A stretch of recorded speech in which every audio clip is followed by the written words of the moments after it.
The founder of Peace and National Unity, leader of the nation, President of the Republic of Tajikistan, His Excellency Emomali Rahmon, underlined that culture is valued for the extension of the nation.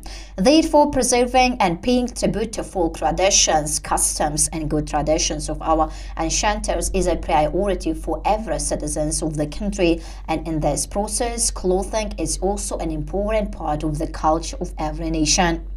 Therefore, along with the customs and traditions of our ancestors, it must be preserved and passed on the future generations.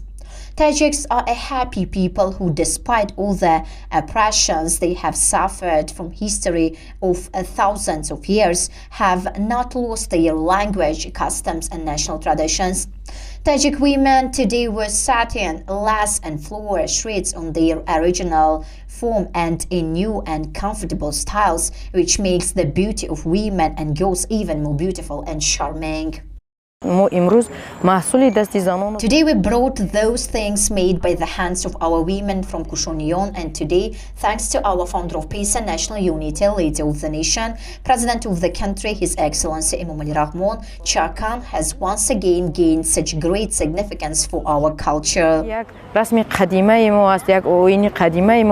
If we look at the patterns of authentic Tajik fabrics and endless song films the heart of soil, because they are all taken from nature and reflect the human connection to the beauties of nature and life.